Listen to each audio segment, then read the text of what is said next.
conmigo.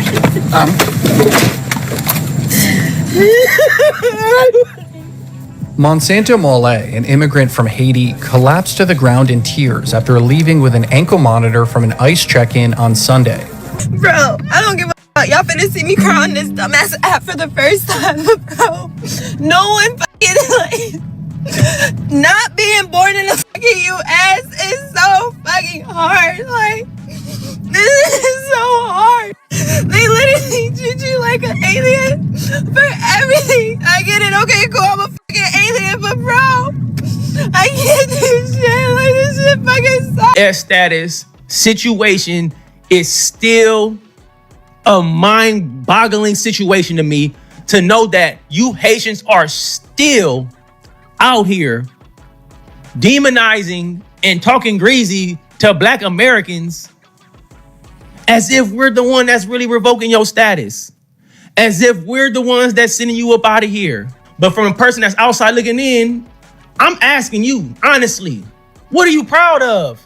What are you proud of? So many of you Haitians hang your hat on something that happened over 200 years ago. While you over here in America talking about how proud and how Haitian you are, your people is getting rounded up. They catching these niggas like, I can't even, I'm gonna be honest with you, I can't even believe how they catching these people.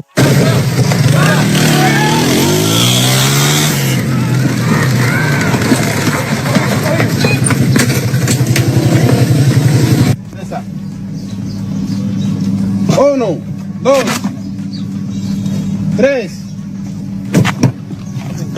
cuatro, cinco, seis, siete, ocho, 9, 10, 11, 12, 13, 14, 15,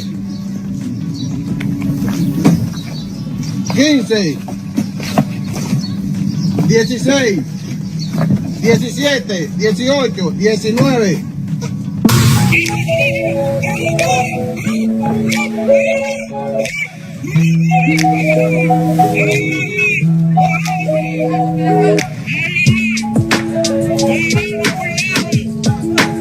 You have regular citizens pulling up, finding Haitians and literally detaining them and putting them inside cars. Talking about, yeah, I got like 3 of them in my back seat. You have people that got, oh my God, you got people that have Haitians hogtied or laying across their moped, catching y'all like Pokemon. America isn't the only country deporting Haitians. Like, this is the DR. Look how they have this Haitian man face down, feet up. This is some type of ankle or some type of hog tie they have this man in. I never seen nothing like this before in my life. But this is moped expressed by the Dominican ICE agents deporting him back next door. And the cold-blooded part is, y'all got the nerve to throw it in everybody's face. Melanated. Y'all, we supposed to be brothers, but every time a conversation comes up about Black people and what we doing or how we finna move forward, here y'all come talking about, oh, we the one gave y'all the blueprint. We the one put y'all on game of how to get your freedom. Nigga, you not free now. You not free now. Y'all talking about all this, I'm proud to be Haitian. What are you proud of? Everybody is kicking you out their country. The U.S. kicking you out the country. The Bahamas is kicking you out the country. Turks and Caicos is kicking y'all out the country. Jamaica is kicking you out the country. The Dominican, I don't know if I said that, but Dominican is the #1 place that's out here putting y'all out. What are you proud of? What are you proud of? Facts. Haitians, Haitians, Haitians, Haitians. Your temporary protective status, gone.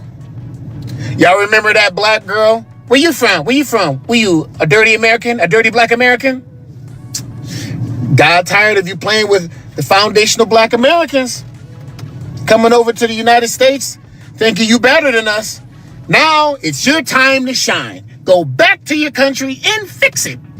I mean, really, that's all you need to do. Like, stop coming over here acting like you better and make your country better. That's it. Like, why are you crying?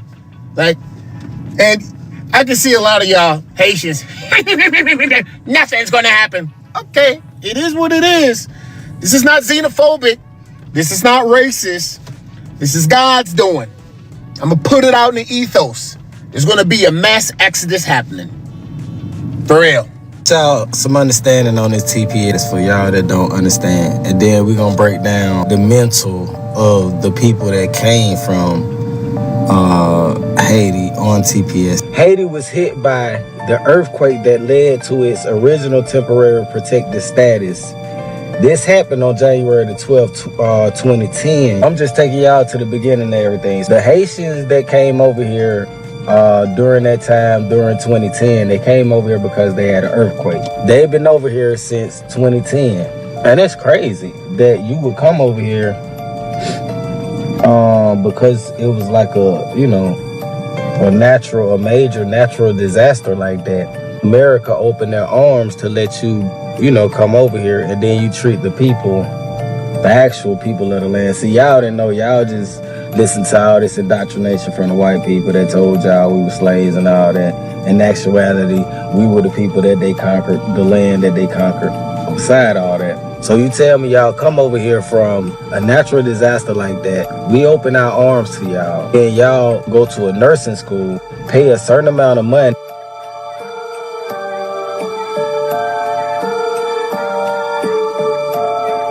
The Haitian lady that owns the nursing school gives you guys a diploma. You just cut out all the hours of the bar that you have to do. Then y'all just cut right in front of so-called Black American jobs. And this is what Trump was talking about, they taking black jobs. Y'all were getting y'all diplomas by paying and cutting out all the hours of learning and credit hours that you would need to become a nurse, and and taking the bar exam that you would have to take to become the nurse.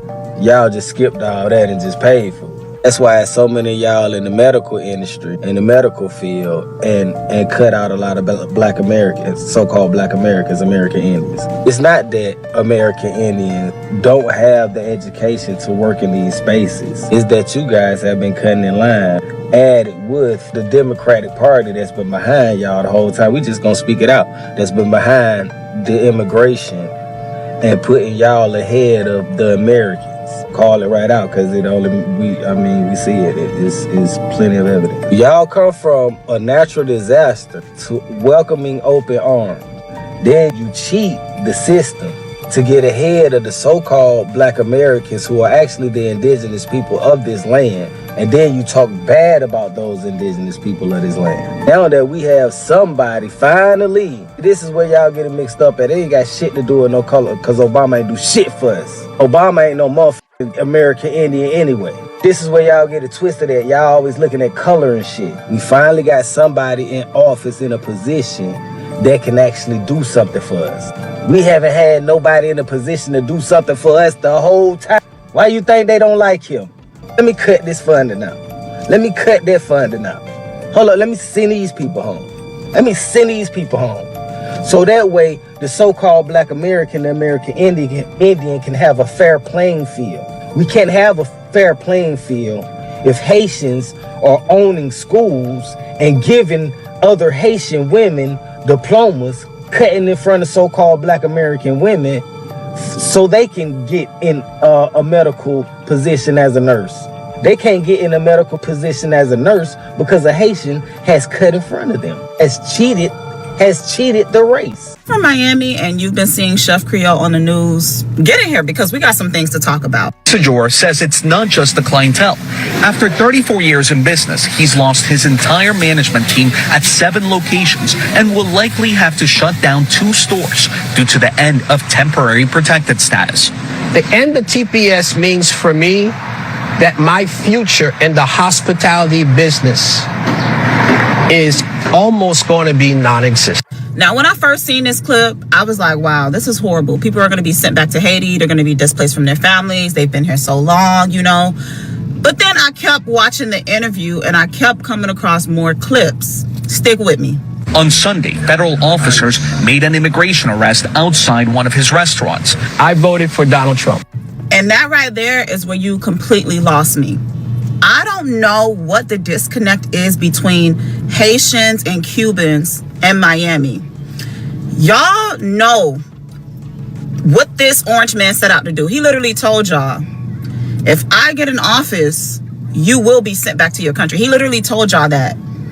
And y'all thought, oh, you know what? It's not going to affect me. Keep watching the interview because it just gets worse and worse. What would you say to the president that you voted for? He sold to me that he is a businessman and that he will be making business decisions. So in a nutshell, you voted to send your own people back to their country.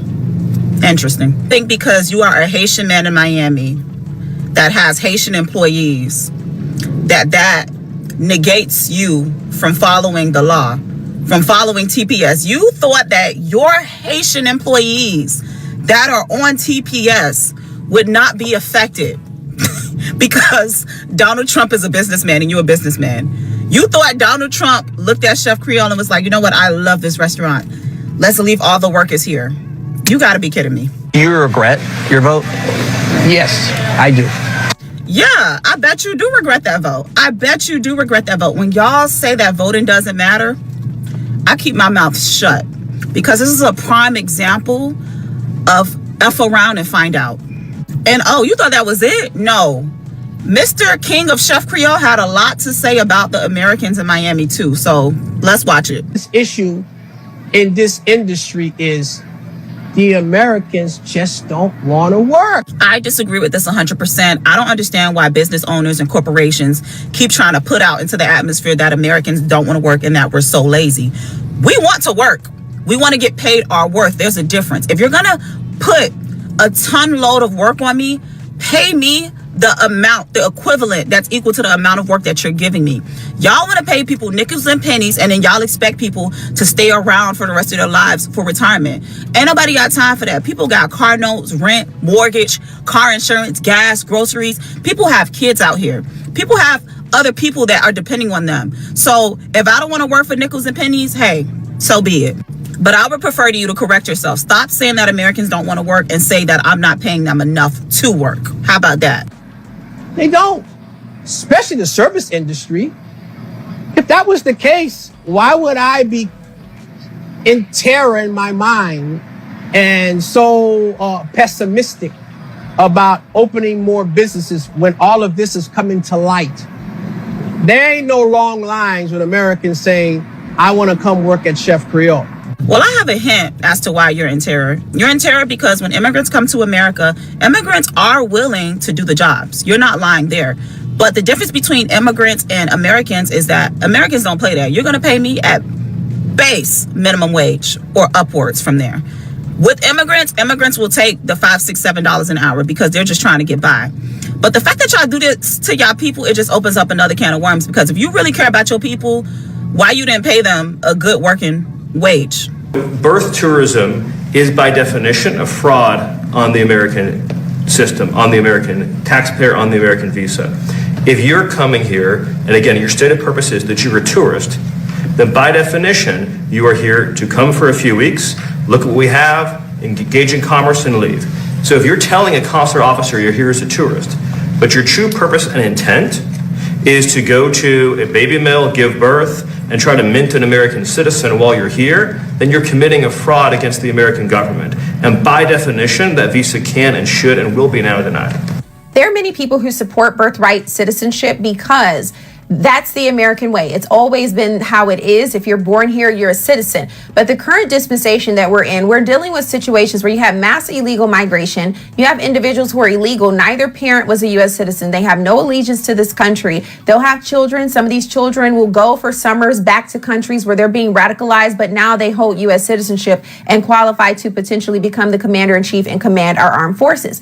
That in itself is a national security threat. You're also dealing with these birth tourism rings where you have Chinese billionaires having children, and then the children are American citizens by default, but then they just grow up in China under the CCP. So you have to start looking at these things in their complexity. And, because before you could say, yes, if you're born here, you're a U.S. citizen. But now this poses a real threat. And I do agree with revisiting the terms of birthright citizenship. So President Trump just signed an executive order. Here's what it's going to do. This EO is going to expand who's already excluded from birthright citizenship, including foreign diplomats. So they're already excluded. This EO is going to expand on that list. The order adds 3 new categories to the children of alien enemies. This is going to include children of members of foreign terrorist organizations. Bravo. It's going to include children of individuals who lobby or act on behalf of foreign governments. Order 2, which Stephen Miller calls historic, is going to ban birth tourism. This is happening for the first time in American history because it's now, in this current climate, is becoming a real issue. So it's good to see where we are and then make these adjustments. We have to find ways to work around reinterpreting the 14th Amendment to make sure that we protect American citizens against exploitation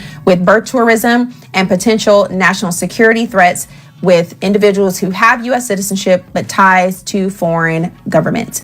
This issue about TPS being revoked by Haitians is an eye-opener over the years, exposing the weakness in the system when it comes to immigration laws and policies in the United States that migrants and illegal migrants have exploited to their advantage. And considering the fact that it was a temporary resident status, the Haitians should know that it can be revoked once you had a change in government, a change in administration, a change of political party coming to power. And so there should have been, plans, strategies that must have been taken to avert the imminent disaster. But it's like they assumed that it's going to be business as usual.